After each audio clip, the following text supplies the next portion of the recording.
That plane had all kinds of calibration markings on it. Those vertical lines that went throughout the fuselage and so on, they were there for somebody to be able to make measurements afterwards. Typically in any kind of high-speed application like car crashes and so on, you'll find markers of various kinds that then can be tracked from frame to frame if you want, or well, in the synchroballistic system they would be tracked in a different way.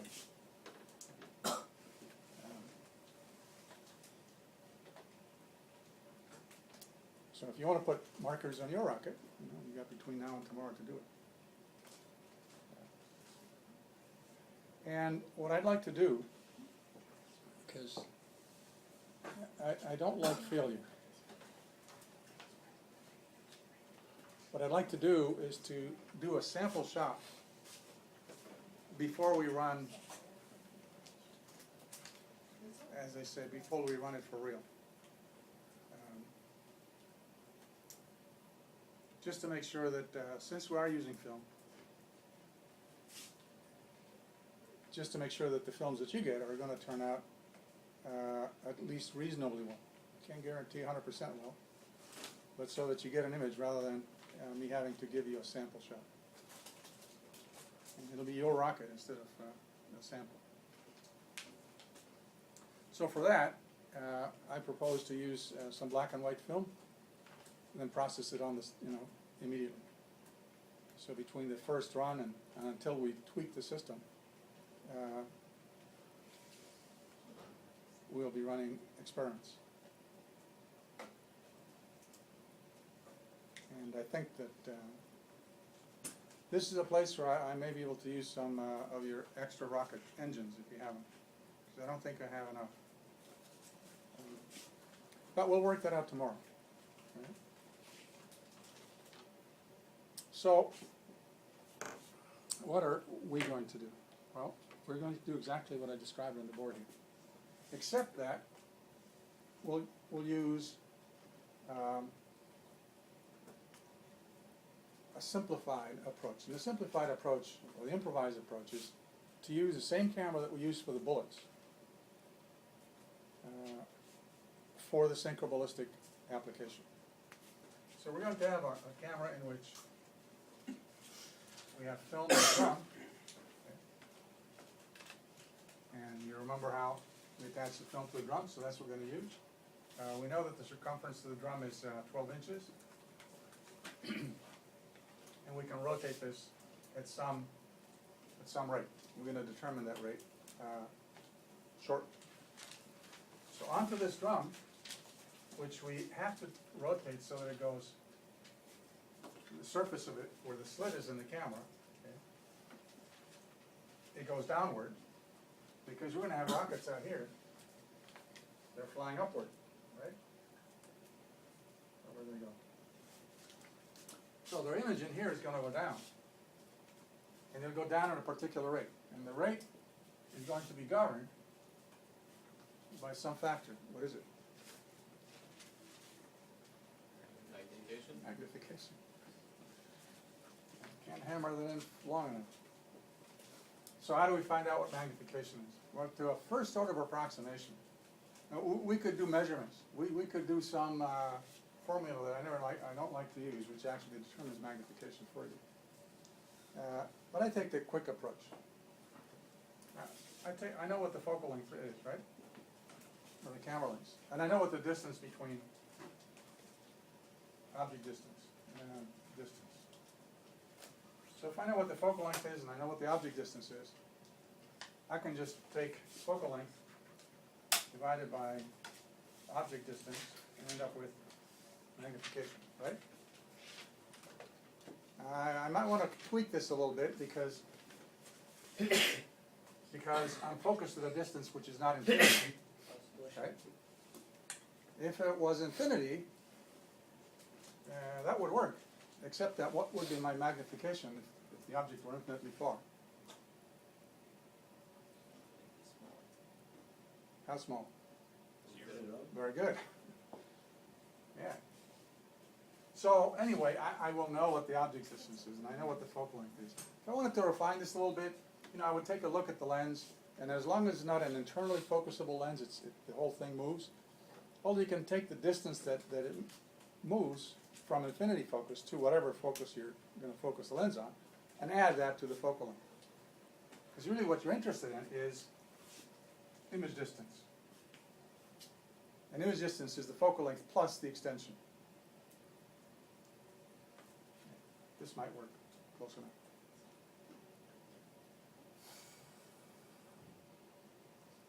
The other way, or another way, is the way that I mentioned before, is you know what the width of the rocket is, right? And then you take a look in the camera and find out how much of a 24 millimeter frame it takes up, and then you kind of estimate from that. Or if you have a scale on your camera, then you can tell, well, you know, whatever it is that I'm looking at is 5 millimeters big or 2 millimeters big, but for that you have to have a grid in the camera.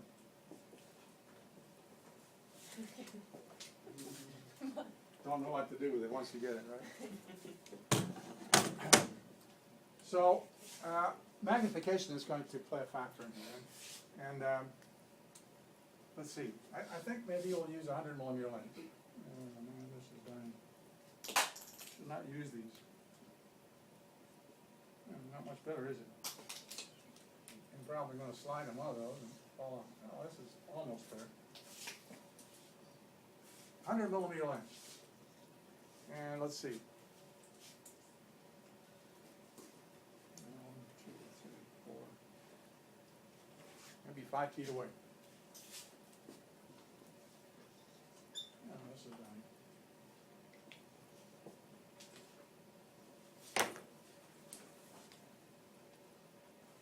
Okay, we've got 5 feet here, but millimeters here. 5 feet is how many millimeters? Anybody know?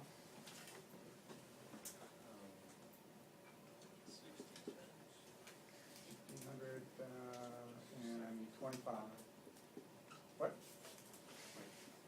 It's 305 per foot. 1250, 1275. Because we said earlier that 100 feet was It's 100 inches. 100 inches. Oh, right. Sorry. 5 feet. How much is 1 foot in millimeters? How much is 1 inch in millimeters? 25.4.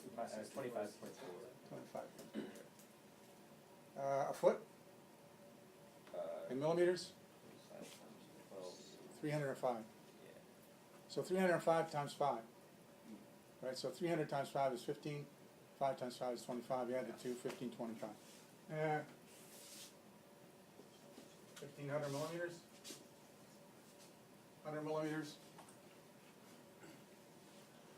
The magnification is going to be 100 over 1,500. And we get rid of the zeros. And so 1/15 x, right? All right. Now comes the engineer. It's going to tell us something about the rocket and how fast the rocket is moving. We don't have an engineer. What do we have? Imagination. It works. So we say, well, you know, how fast do you think these rockets are going to move? 10 miles an hour? I can walk that, can't I? 100 miles an hour? 1,000 miles an hour? Okay, it's not going to be 1,000 miles an hour, right?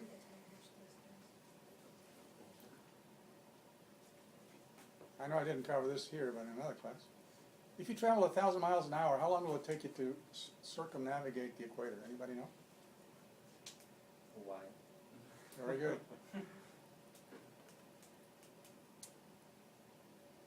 Take your day. Around it's about 24,000 miles. 1,000 miles an hour, 24 hours. But that's besides the point. You're traveling faster than sound on the equator. That's why it's so hot there. I'm just kidding. Oh my goodness, I don't know. So anyway, it's not going to be 1,000, it's not going to be 10. It's probably going to be something in between, right?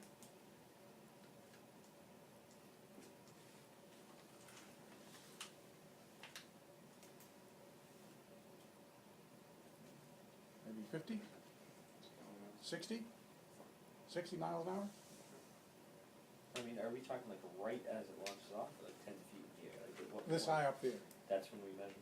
Yeah. The camera's gonna be about this low.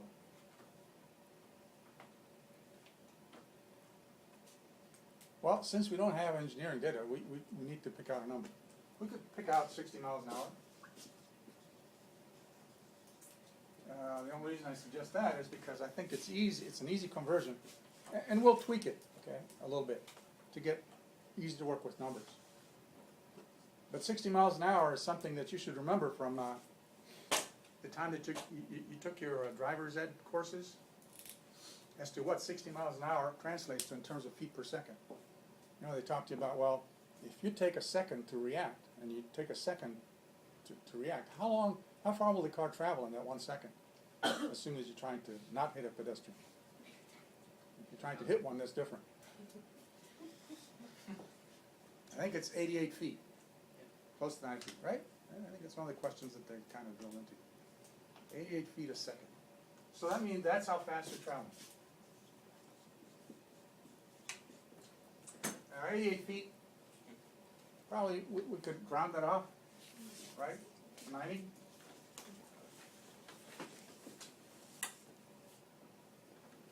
Suggest we do that because we're going to deal with a 15th magnification, right? And 15 and 90 has some relationship to each other. I know what it is, but I kind of have a gut feeling. 15 to 88 is kind of weird, but 15 to 90, that's pretty good. So 90 feet per second. Now, this is going to be our subject speed. This is our magnification, so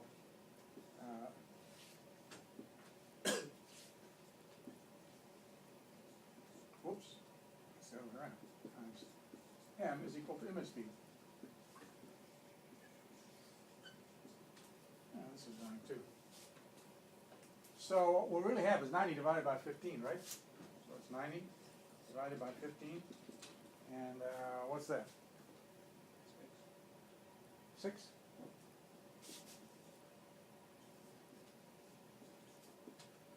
So let's see, 15, 30 is 2, 30 times 2 is 60, plus another 2, 6. We need to move this so that it moves 6 feet per second. How do we do that? Well, we control the rate at which it moves. We want to make this turn once in 1/6 of a second. Because then in 1 second it'll turn 6 times. And because the circumference is 1 foot, right? This will be traveling 6 feet a second. And if it's traveling 6 feet a second and the image of the rocket is traveling 6 feet per second, the two are matched, in that case we should get a nice sharp photograph of the flying rocket. Like that.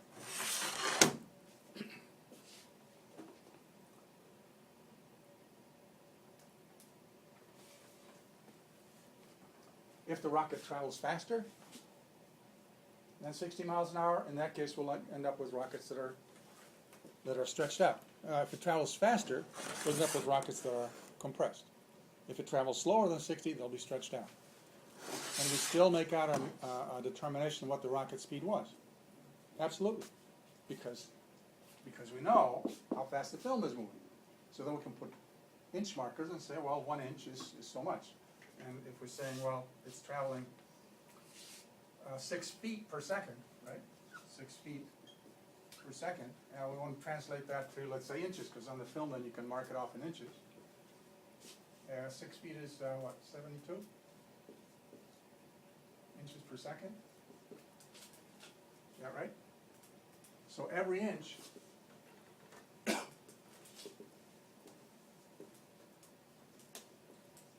this assumes that you're not blowing it up. You know, this assumes you're measuring it right. Since we're using film, you're measuring it right on the film. If in some digital case you were to blow it up, in that case you're blowing up that record in two directions. And then time will get to be, the time base is also stretched out. But if you're going to the original, then you have to do that. So every inch of record is equal to 1/72 of a second. kind of an odd number, isn't it? You could make it a convenient number, right, by making the film go a little bit faster, so that then every inch would be 1/100th of a second, and you can measure off in hundredths. Hundredths have a lot to be said for it, but it doesn't matter what your scale is. Once you know that 1 inch is some time, now, on the final record, you do exactly what we did before. Let's see if this is survived. You have a rocket. Okay, exhaust. And you have your record. Around here, you put 1 inch marks.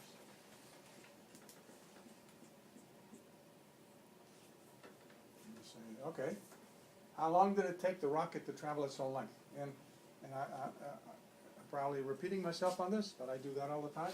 Before you launch the rocket, you want to measure it. Make sure you know how long it is, because otherwise it won't work. You say, okay, well, the rocket was here. Its nose cone is right there. And the tail cone arrived 1, 2, 3, 4, and 72nd.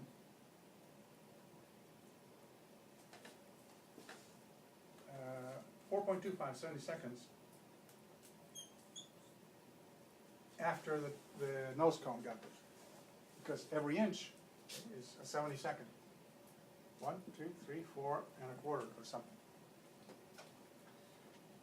So then you say, well, okay, how fast was the rocket traveling?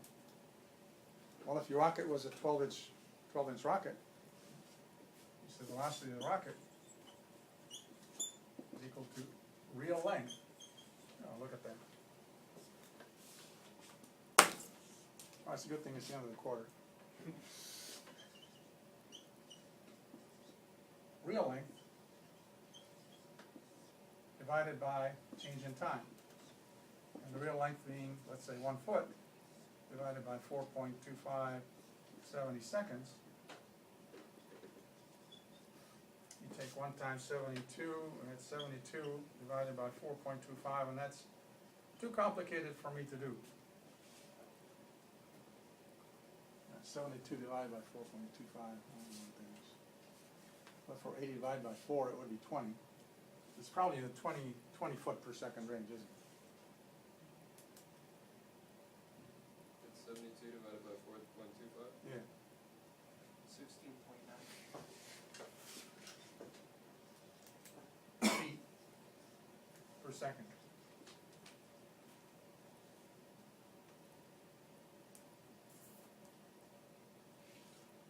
And I think I did that right. If not, let me know. So this is sort of, the objective is to make a determination of how fast your rocket was flying at the time it flew past the county.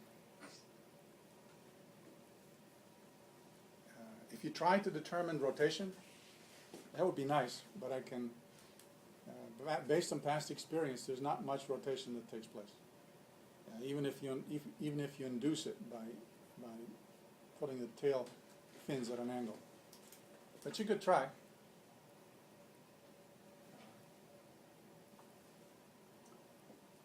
Words of wisdom, or one word. That dimension on these records stands for what? Very good. It's like a stopwatch.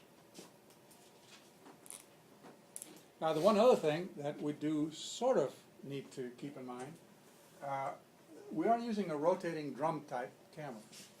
Just like the Dynafax, it's a rotating drum camera. Just like the street camera we use for the bullets, it's a rotating camera.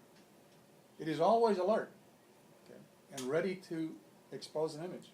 But it's always alert to re-expose itself also, because it's a rotating drum. So once it has made one revolution, it'll make another one, it'll make another one. And it'll record whatever the background is. And if the background happens to be light, in that case, in case of film, it'll just build up noise. So to keep the background noise down, it would be nice if we had a black hole over there, but we don't. But we'll try to keep the contrast between the rocket and the background as high as possible. What about exposure time? Since well, in either case, digital or not, exposure time will determine whether you have a usable bit of information. With film, exposure time with these cameras is a function of how fast the film is moving and how big the slit is, just like with focal plane shutters. So exposure time is equal to slit width divided by velocity of the film, in the case of film. So we can get really short exposure times by making the slits very narrow. Or longer ones will make it big. So if we use a slit width, let's say, of 1/8 of an inch,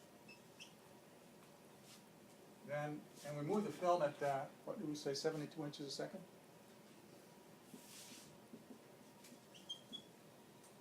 Okay, now we can figure out what the exposure time is. And it's 1/8 divided by 72. Well, it would be 8 times 72, right? 8 times 72 is, 8 times 8 is 64, 8 times 7 is 50-something. 576. So we'll have the rocket be exposed for a 576th of a second. We need to provide enough illumination for that rocket to leave a usable trace. But we can't ensure that the film, the drum, is only going to make one turn, right? Because the camera is looking out here and it's looking out in space. And you don't know when the rocket is going to come by, but when it comes by, it'll be recorded. Right? So the camera is recording the background information over and over and over again. Not too fast, once every 1/6 of a second, but still, if you do it, let's say that from the time that you have the system set up to go, until the time that you're done, with the rocket having flown by, you know, you have to, there's some kind of a countdown, and you say, oh, we're going to launch it at some point. So, and the point really is going to be determined when the camera operators tell you, well, the camera's up to speed. Because you don't want to launch it when the camera's not running at the speed that you want. So there'll be people talking to each other, or controllers that are talking to each other, and at one point somebody will say, okay, you know, count down from 10 until 0, and at 0 we launch. And at that point the camera needs to be running at the speed that you want it to be. So that might take, let's assume that it takes 2 seconds. No, that's too short. 3 seconds. Well, in 3 seconds, this thing turns 6 times per second, so it turns 18 times, right? So the film gets 18 576th of a second. 18 of them. Oh, we can make that 20. We can make that a 600, right? And make that that's 1/30th of a second. 1/30th of a second for the background, and 1/500th of a second for the rocket. And you can work out how many stops difference there is. Okay. Now, if it takes you longer than 3 seconds, well, that film gets, every time it goes past, it gets exposed for 575th of a second, or whatever that was. So even a black background starts to build up density because you're trying to get the rocket. The background is just noise. And in this case, we're putting an awful lot of light on that rocket to get a short, to get a small aperture. Okay? And so, again, it's a trade-off. The other thing that happens is once the rocket goes, typically there's a lot of smoke behind it. And that smoke gets exposed too. So you want to cut off the exposure, and we control exposure by the running lights. They're going to illuminate that scene. You want to cut the exposure off as soon after the rocket has passed the camera as possible, because otherwise you get this billowing smoke down here. That's getting exposed every time for 576, and that builds up noise. So anyway, it'll be a challenge to do this for the teams to work together. But it is a traditional topic that we do here as a wrap-up project in the high-speed course. Any questions? you need film, the film in this case, you know, running it at 6 RPS versus 100 RPS that we did for the film is not going to fly off. That's not going to be a problem. Okay. Then tomorrow when the system is set up, in that case, we'll tweak these numbers a little bit because I'm not sure about the exact distances and so on. And we'll see what happens. Hopefully everything goes well. Question? Do we bring black and white or color? You can bring either one. It doesn't matter. I'll use black and white for the trial run because I'll just process it right there. You know, it'll only take about 15 minutes. And then we can be kind of sure. Somebody may ask, well, what about the report, the written material that you're preparing? How can we get that to you? Well, I said you can put it under my door. I'll put some box over there to put it into, or you could actually also email them to me. That's due Friday of week 11. Friday of week 11. Okay. How about Friday at midnight? No, at 11:59 So the p.m. end of Friday. Okay. Okay, and I've done that in the past, and I've been able to get all the reports as one Word document through email. On the other hand, if you're an extensive writer, well, then send it to me in 2 emails. All right? I'm just trying to make it easy for you. That's really what it boils down to. And if you want to write it by hand, be my guest. I think I might type for this time. All right.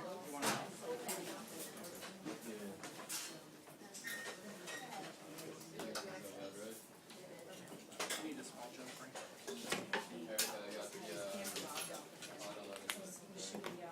Okay,